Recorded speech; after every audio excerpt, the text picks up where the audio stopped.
Good morning friends, एक बार फिर से आपके अपने चैनल पर आपका बहुत बहुत स्वागत है। तो आज का जो टॉपिक है हमारा वो है घन और घनमूल कैसे फाइंड करते हैं, क्यूब एंड क्यूब रूट्स को कैसे हम लोग फाइंड करते हैं, इसके तरीके आज हम लोग सीखेंगे। तो चलिए हम लोग विदाउट वेस्टिंग मोर टाइम हम लोग स्टार्ट करते हैं कि घन और घनमूल को कैसे फाइंड करते हैं। देखो ज़रा, सबसे पहली चीज़ तो हम लोग देखेंगे घन। सबसे पहली चीज़ हमारी होगी किसकी, घन की। घन का क्या मतलब होता है, कहना सर घन का मतलब ये होता है, इसका बेसिक मीनिंग ये होता है कि कहना सर किसी भी सेम संख्या को जब आप 3 बार गुणा कर देते हैं तो उससे उस संख्या का आपको घन मिल जाता है। जैसे फॉर एग्जांपल अगर मैं बात करूं, इसका जो इंग्लिश नेम है उसका वो है क्यूब, है ना। अगर मैं बात करूं, कहना सर ये हो जाएगा आपका क्या, कहना सर x की power 3। It means that equals to what, कहना सर x इंटू x, है ना। या ऐसा भी कर सकते हैं x इंटू x। तो कहना सर ये x का क्यूब हो जाएगा। तो इसकी जो हम लोग रीडिंग करते हैं इसको बोलते हैं हम लोग क्यूब। कहने का मतलब ये हुआ कि कहना सर इसका अगर मैं बात करूं कि भाई 2 का क्यूब, तो 2 का क्यूब का क्या मतलब हुआ सर, 2 गुणित 2 इक्वल्स टू व्हाट, कहना सर 8, है ना। तो ये उसका घन हो गया। अभी अगर मैं बात करूं कहना सर 3 का क्यूब, तो कहना सर 3 का क्यूब इक्वल्स टू व्हाट, कहना sir 3 into 3 equals to what, कहना सर 27। ये इसका क्यूब हो गया, है ना। तो क्यूब जो है आपको मोस्टली कम से कम 15 तक तो याद होने चाहिए। उसके आगे भी वैसे आगे अगर नहीं पता तो हम लोग उसको क्लियर कर सकते हैं, है ना। क्लियर कैसे करेंगे, देखो ज़रा। पहले तो मिनिमम कम से कम 15 तक होने चाहिए। जैसे अगर मैं बात करूं तो 15 तक कैसे, पहले घन की हम लोग बात कर लेते हैं, देन उसके बाद में फिर आएंगे हम लोग घनमूल के ऊपर, है ना। तो देखो ज़रा, 1 का जो घन होता है, 1 का घन क्या होता है, कहना सर 1 का घन जो होता है वो तो 1 होता है। कहना सर 2 का घन कितना होता है, तो कहना सर ये तो आपका 8 होता है। कहना सर 3 का घन, 4 का घन, 5 का घन, 6 का घन, 7 का घन, 8 का घन, 9 का घन, 10 का घन, 11 के घन की अगर मैं बात करूं तो 11 का घन कितना हो जाएगा, 12 का घन कितना हो जाएगा, 17, 28, इसका घन हो जाएगा। आगे भी हम लोग निकाल सकते हैं। जैसे अगर मैं बात करूं 13 के घन की, तो 13 का घन कितना हो जाएगा आपका, आई थिंक 13 का घन आपका हो जाएगा 21, 97। 14 का घन अगर मैं बात करूं तो आई थिंक ये हो जाएगा आपका कितना, 27, 44। और 15 के घन की अगर मैं बात करूं तो ये हो जाता है कुछ आपका 33, 75। एंड 16 के घन की अगर मैं बात करूं तो आई थिंक ये हो जाता है आपका कितना, 40, 96, ऐसा कुछ हो जाता है। तो घन में क्या है आपको कि सिर्फ मैक्सिमम आपको क्या होना चाहिए, मैक्सिमम वैसे घन के जो क्वेश्चन होते ज़्यादा 20 या 30 के डाउन ही हो जाते हैं। लेकिन अगर उससे ज़्यादा भी आए तो हम लोग स्क्वायर की हेल्प से इसको निकाल सकते हैं। वैसे मिनिमम आपको यहाँ तक तो होनी चाहिए, है ना, मिनिमम आपको यहाँ तक होनी चाहिए। इसके आगे अगर नहीं पता तो हम लोग कैसे इसको फाइंड कर सकते हैं वो चीज़ देख लो जरा। क्योंकि घन का कोई ऐसा कोई कॉन्सेप्ट मैं आपको नहीं बताने वाला कि जिससे आप घन निकाल सकते हैं। मैं इसको स्क्वायर की हेल्प से कैसे निकालते हैं वो बताऊँ। जैसे 16 तक तो आपको याद होना चाहिए। अगर आपसे ये पूछा जाए यहाँ पर कि सर 17 का क्यूब कितना होता है, तो 17 का क्यूब अगर आपको निकालना हो तो मैंने कहा कि कैलकुलेशन आपका अच्छा होना चाहिए। 17 का क्यूब अगर आपको याद है तो बहुत बढ़िया चीज़ है, अगर नहीं है तो इसको मैं लिख सकता हूँ 17 का स्क्वायर इंटू क्या 17, ऐसा लिख सकता हूँ। अब 17 का स्क्वायर कितना होता है, कहना सर 289 होता है ये तो, और इसमें 17 का गुणा कर दो तो जो भी आंसर निकलेगा वो इसका क्यूब निकल जाएगा। 17 का गुणा कर दो जरा, कैसे करेंगे, 17 नामे 153 के 3 हासिल के 15, 17 8 153 के 3 हासिल के 15, 17 8 कितना हो जाएगा आपका 136। और इसको प्लस कर दो तो 6 5 11 का 1 हासिल का 1, 3 और 1 4 और 1 5 और 1 1, मतलब ये 1 हो जाएगा आपका, है ना। और ये इतना हो जाएगा। देन इसके बाद में फिर हासिल के कितने बच जाएंगे आपके पास में, 15 फिर से बच जाएंगे, है ना।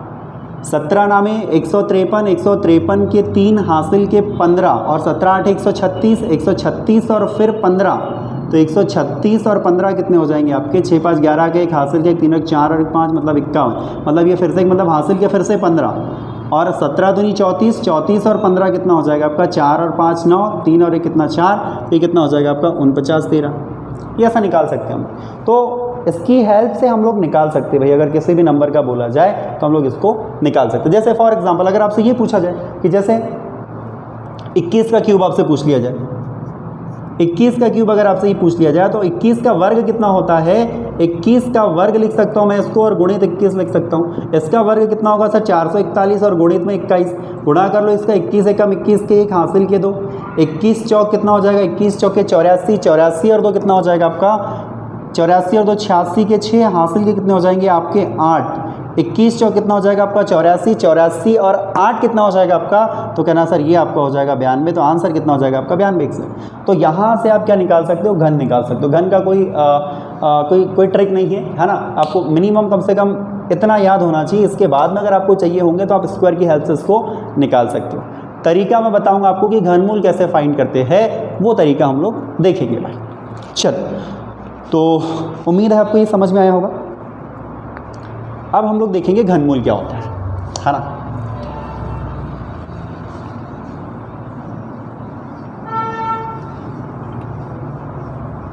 देखिए ज़रा, इसको मैंने इसलिए रखा क्योंकि इसकी ज़रूरत अभी हमें घनमूल में पड़ेगी। अब अगर मैं बात करूं आपके घनमूल की तो ये हो जाएगा आपका घनमूल, एक मतलब इसका जो अंग्रेजी वर्ड है वो क्या है, कहना सर क्यूब रूट, इसका अंग्रेजी वर्ड है। अब घनमूल का जो साइन होता है, साइन जो होता है इसका क्या होता है कि साइन इसका ये होता है सर घनमूल का, यहाँ पर आपका 3 हो जाता है, ये घनमूल का साइन होता है ना। जैसे आपसे ये पूछा जाए, जैसे मैंने आपसे ये कहा था कि कहना सर अगर 4 का जो क्यूब होता है ना, 4 का क्यूब अगर 64 होता है, तो 4 का क्यूब अगर 64 होता है तो इसका क्यूब रूट, अगर ये इसकी बात मैं क्यूब की कर रहा हूँ और यहाँ पर अब मैं बात करूँ कि इसकी क्यूब रूट की, तो इसको अगर मैं इधर से एरो लगाऊं तो इसका मतलब कितना हो जाएगा सर, 64 का क्यूब रूट कितना हो जाएगा, 4 हो जाएगा। अब वो होगा कैसे, कहना सर आपने ये बताया है ये ऐसा होता है। अब अगर ये ऐसा होता है सर तो मैं इसको कैसा लिख सकता हूँ, इसको मैं ऐसा लिख सकता हूँ कि भाई इसकी वैल्यू किसके बराबर होनी चाहिए, 4 के बराबर होनी चाहिए। इसको मैं कैसा लिख सकता हूँ, कहना सर 64, इसको घातांक करने के रूल्स के अनुसार मैं इसको 1/3 लिख सकता हूँ। अब 1/3 अगर मैं इसको लिख सकता हूँ तो इस 64 को मैं क्या लिख सकता हूँ, कहना सर इसको तो 4 की घात 3 लिख सकते हैं हम लोग, और ये सर 1/3 पहले से, तो इससे ये कट गया तो बचा क्या सर 4, तो ये 4 बचा, तो ये 4 के इक्वल आ गया। तो कहने का मतलब ये हुआ कि जैसे स्क्वायर और स्क्वायर रूट का रिलेशन होता है वैसे ही क्यूब और क्यूब रूट का भी रिलेशन होता है। तो उम्मीद है आपको ये क्यूब रूट समझ में आया होगा कॉन्सेप्ट। अब निकालते कैसे, ये तो बेसिक चीज़ें हुई उसकी, है ना। जैसे कुछ और भी हो जाए आपके पास, है ना, कुछ और भी हो जाए, इसका मतलब ये कि भाई आपको ये पता है कि भाई 6 का जो क्यूब होता है ना, 6 का क्यूब कितना होता है, कहना सर ये तो 216 बताया आपने। अब मैं बोल रहा हूँ कि सर 216 का इसका क्यूब अगर ये होता है तो इसका क्यूब रूट इतना बनना चाहिए, यही कॉन्सेप्ट है। तो यही कॉन्सेप्ट है, तो ये हो जाएगा सर आपका कितना 216। तो इसको मैं कैसा लिख सकता हूँ, कहना सर इसमें 6 बनना चाहिए। 6 कैसे बनेगा, कहना सर इसको आपने बताया कि 216 को मैं ऐसा लिख सकता हूँ, इसकी पावर 1/3।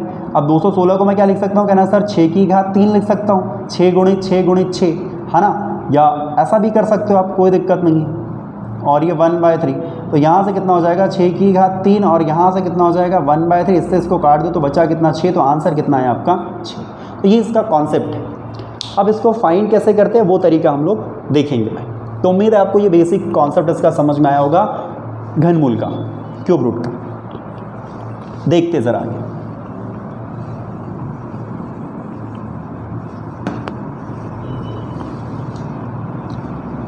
देखो ज़रा अब क्या है, यहाँ से चीज़ें क्या समझ में आ रही है आपको, यहाँ से चीज़ें ये समझ में आ रही है कि कहना सर अगर यहाँ पर 1 दिखाई दे रहा है तो इसका भी इकाई अंक 1 ही दिखाई दे रहा है आपको। कहना सर अगर ये 4 है तो ये भी 4 एज इट इज़ दिखाई दे रहा है। कहना सर ये 5 है तो 5 भी आपका एज इट इज़ दिखाई दे रहा है। कहना सर अगर ये 6 है तो 6 भी एज इट इज़ दिखाई दे रहा है। कहना सर अगर ये 9 है तो 9 भी आपका एज इट इज़ दिखाई दे रहा है ना। और इसके बाद में 10 की बात करें आगे तो फिर ये रिपीट होने लग जाएगा, यहाँ से दर तो रिपीट हो जाएगा क्योंकि इकाई अंक वही चल रहे हैं। तो कहने का मतलब क्या हुआ कि अगर किसी भी संख्या का हम क्यूब कर रहे हैं तो 1 का करेंगे तो उसका क्यूब करने पर भी इकाई अंक वही होगा, 4 का करेंगे तो भी इकाई अंक वही होगा, 6 का अगर हम क्यूब करेंगे तो भी उसका इकाई अंक वही होगा, और 9 का सॉरी ये क्यूब है ना, it's not a square it's a cube, it's not a square it's a cube, है ना। So please manage it. And 9 का क्यूब करेंगे तो भी इसकी वैल्यू चेंज नहीं होने वाली, तो ये चीज़ें आप फोकस करिएगा। 0 की बात करेंगे तो 0 में अब यहाँ पर 0 का तो 0 ही होगा, है ना, कोई फ़र्क नहीं पड़ेगा, है ना।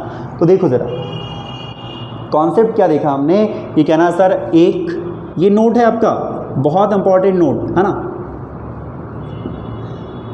कहना सर जब 1 का क्यूब करेंगे तो वो इकाई का 1 ही देगा, 4 का करेंगे तो वो 4 ही देगा, 5 का करेंगे तो वो 5 ही देगा, 6 का करेंगे तो वो 6 ही देगा, और 9 का करेंगे तो 9 का करेंगे तो वो 9 ही देगा। और 0 की बात करेंगे तो अब 0 जो होंगे वो विषम यहाँ पर हो सकते क्योंकि क्यूब की बात कर रहे हैं हम लोग, है ना, तो ये 0 आपका 0 ही देगा। तो ये वाली जो वैल्यू होगी ना आपकी, ये वाली नो चेंज होगी, ये वाली वैल्यू कैसे हो जाएगी आपकी, नो चेंज, ये वैल्यू चेंज नहीं होगी। अगर किसी संख्या का इकाई अंक ये है तो इसका क्यूब अगर हम लोग करेंगे तो ये जो वैल्यू होगी ना आपकी, ये इसका इकाई अंक चेंज नहीं होने वाला।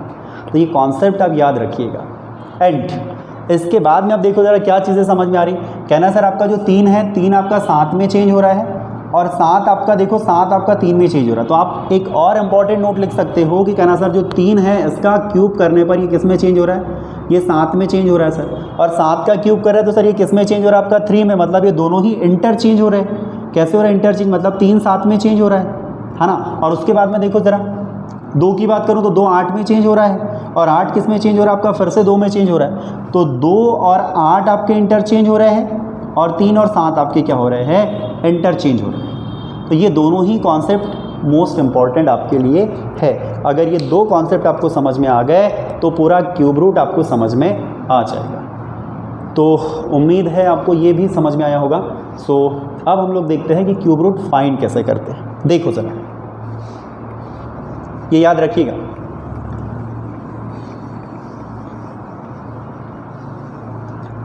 देखो 1-2 क्वेश्चन देख लो ज़रा।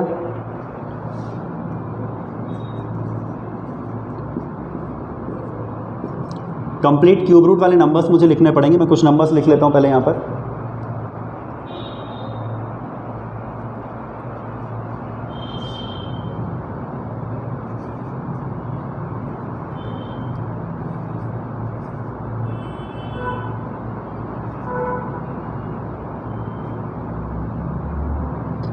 बानवे 61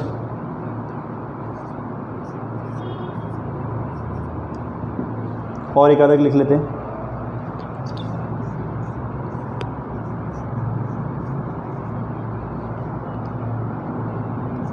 इतने काफ़ी। अब देखो ज़रा, स्क्वायर में हम लोग क्या करते थे, पहले स्टेप के बाद में 2 डिजिट कैंसिल करते थे। यहाँ पर क्यूब में हम लोग 3 डिजिट कैंसिल करेंगे। जैसे मैंने बताया कि क्यूब का मतलब ही होता है आपका कि x का क्यूब, मतलब क्या हुआ सर कि x इंटू एक्स, तो पावर यहाँ पर 3 बनती है ना। तो यहाँ पर 3 डिजिट से काम हमारा चलेगा। अब देखो भाई, लास्ट डिजिट आपकी यहाँ पर कितनी है, कहना सर 8 है यहाँ पर। तो 8 जो होगा कब आएगा, 8 कौन सी संख्या का स्क्वायर करने पर 8 आएगा, तो कहना सर स्क्वायर नहीं, क्यूब, है ना। तो 8 कब आएगा आपका, 8 आपका कब आएगा, जब हम लोग 2 का क्यूब करेंगे तब क्या होगा आपका 8 होगा। तो कहने का मतलब क्या होगा कि कहना सर यहाँ तो ये किसी भी लास्ट में इकाई का अंक 2 होगा तब जाके 8 बनाएगा। यही कॉन्सेप्ट है इसका। अब अगर ये है तो आप ये 3 डिजिट को भूल जाओ, यहाँ पर 3 डिजिट का काम खत्म हो गया। जैसे हमारे पास स्क्वायर में 2 डिजिट का काम खत्म होता है ना, वैसे यहाँ 3 डिजिट का काम खत्म हो गया। अब ये जो 1 है, 1 कौन सी क्यूब संख्या के बीच में, तो कहना सर ये 1 और 2 के बीच में है, 1 और 2 के बीच में है ना ये। तो छोटी संख्या कौन सी इसमें, तो कहना सर 1। तो इसका आंसर कितना हो जाएगा, हमेशा जो बड़ी से हम बड़ी संख्या से हमारा कोई लेना देना नहीं, जो छोटी संख्या होगी वही उसका आंसर होगा। नाउ ये चीज़ देखो, कहना सर 1 है आपका, 1 कब आ सकता है, तो कहना सर 1 जो होगा आपका, 1 का क्यूब करेंगे तो ही 1 आ सकता है, इसके अलावा कहीं नहीं आ सकता। तो कहना सर ये तो आपका 1 हो जाएगा। तो सर ये 3 डिजिट का काम खत्म हो गया। फिर अब बचा सर आपके पास में 9। ये 9 कौन सी संख्या के क्यूब के बीच में है, तो कहना सर ये तो आपका ये 2 और 3 के बीच में है। किसके बीच में है, 2 के क्यूब और 3 के क्यूब के बीच में है। तो छोटी संख्या कौन सी हो जाएगी सर आपकी, 2 हो जाएगी। 21 हो गया। उम्मीद है आपको ये समझ में आया होगा। ये देखो जरा 6 कब आ सकता है, कहना सर 6 बस 6 का यही होगा सर, है ना। 6 का क्यूब करेंगे तो ही 6 आएगा ना भाई, सीधी सी बात। तो ये तो 6 हो जाएगा। ये 3 डिजिट खत्म हो गई आपकी। अब बचा ये 17 कौन सी संख्या के क्यूब के बीच में है, तो कहना सर ये भी 2 और 3 के बीच में है। है ना। भैया 8 और 27 के बीच में है ना, तो छोटी संख्या कौन सी इसमें से, क्योंकि छोटी लेना, बड़ी तो हमको लेना नहीं है, तो इसका छोटी संख्या 2 हो जाएगी, तो ये 26 हो जाएगा। तो उम्मीद है आपको ये समझ में आया होगा, है ना। एक दो क्वेश्चन और ट्राई करके देख लो प्रैक्टिस के तौर पे, वैसे सारे क्वेश्चन बन जाएंगे, है ना। इसको मैं रफ कर रहा हूँ, है ना। उम्मीद है आपको ये समझ में आया होगा। देखिए ज़रा एक दो क्वेश्चन, मैं फुली स्क्वायर वाले नंबर लिख ले रहा हूँ, क्योंकि वो स्क्वायर वाले नंबरों की मुझे ज़रूरत पड़ेगी, है ना। 39, 304,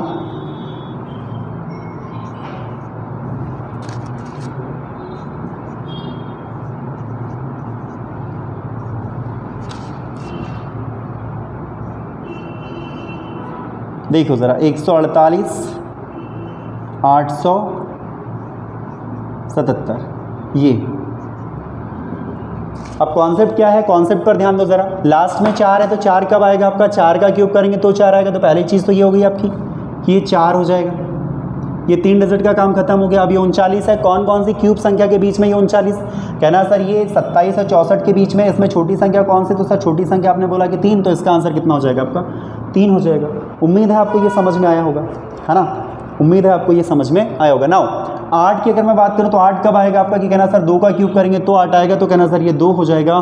3 डिजिट का काम खत्म हो गया सर। ये 74 कौन कौन सी संख्या के क्यूब के बीच में है, तो कहना सर ये 64 और इसके बीच में, इन दोनों के बीच में है, तो कहना सर छोटी संख्या कौन सी, तो कहना सर इसमें से 4, तो आंसर कितना हो जाएगा सर आपका 42। उम्मीद है बहुत बेहतर तरीके से समझे होंगे आप। अब अगर 7 की अगर मैं बात करूँ तो कहना सर यहाँ पर 7 है आपका, तो 7 है, तो 7 में क्या होगा आपका कि भैया 7 जो होगा वो किस में चेंज होगा आपका 3 में, तो ये हो जाएगा आपका 3, और यहाँ से 3 डिजिट आपकी कितनी हो जाएगी, कैंसिल हो जाएगी। तो बची यहाँ पर अभी 148 कौन कौन सी संख्या के बीच में है, तो कहना सर ये 125 और 216 के बीच में, तो छोटी संख्या कौन सी, तो सर कहना 5, तो आंसर कितना आपका 53। तो उम्मीद है आपको ये कॉन्सेप्ट भी समझ में आया होगा। तो आज की क्लास में हमने ये सीखा कि भैया घन और घनमूल को कैसे बहुत सिंपल तरीके से फाइंड कर सकते हैं। हमने उस चीज़ पर आज डिस्कशन करा। तो उम्मीद है आपको ये लेक्चर भी समझ में आया होगा। Thank you, thanks for watching.